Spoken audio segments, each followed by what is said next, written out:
been a hot minute, but I say it's about time that we rank all of Evie's ball gowns from Descendants. Okay, so I wasn't even sure if this one counted, but I wanted to include it since Evie doesn't have as many ball gowns as Mal does. And so in last place, we do have her look from the Neon Lights ball, and it was also used in the Rotten to the Core Sophia Carson solo version music video. So I could be wrong, but I believe with these outfits, they were originally designed for the doll line. And so I feel like that kind of explains a bit more of the childlike look that I feel like these outfits have. And I just feel like there was something about the Neon Lights ball fits that like didn't really translate perfectly into real life human clothing. But that being said, I actually don't hate this look. I really love the shoes in particular. I think those are killer. And I like the poofiness of the dress. I'm not too sure how I feel about the feathery kind of vest situation we got going on here, but overall, I don't hate this look. I just think it doesn't compare to the Evie looks that we got in the actual movies. In third place, we have her finale look from D3, and this might be an unpopular opinion, but I personally do not like this dress. It's just not my own personal style. I think if it came down to me, I would actually have put this one at fourth and then put her Neon Lights ball look ahead of it, but I switched things around because I actually do think that this look is very Evie and it does suit her quite well, especially in that third movie. It's a lot more mature, and I definitely feel like there's a Sophia Carson influence into it. Like I could definitely see this being something that Sophia would wear on like a red carpet herself. Just like for me personally, this one is not my own personal taste. I don't love the big bow and I don't love the bigger part on the left side here.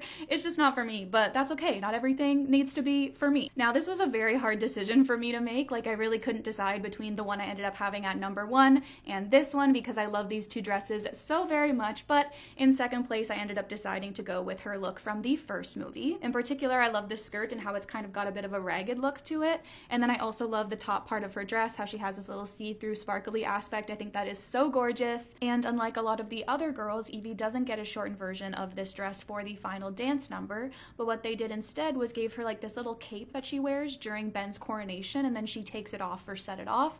But I actually really like that little cape that she has on because I feel like it's very Snow White and it's very evil queen, and so I just love that little touch, as well as the little Evie necklace that she's wearing as well. So I know that I was just debating between what I had at number 1 and what I had at number 2, but now that I'm being reminded of what her D2 look looks like I'm like, there's no competition. Obviously D2 takes the crown. This dress is just absolutely stunning. I love the little cape bit here, and the beadwork with like the branch design on the dress is just gorgeous. I also love how she's paired it with these red gloves. It's very Evie, but a more sophisticated version of Evie. Like I look at her look from D1 and I'm like, that's just a little baby. And then I look at this one and I'm like, wow, she's really grown up. This time around, Evie does get a shortened look for the dance number, and I love it as well. I think it is just as gorgeous. And so that is why I just had to have her look from D2 at number 1.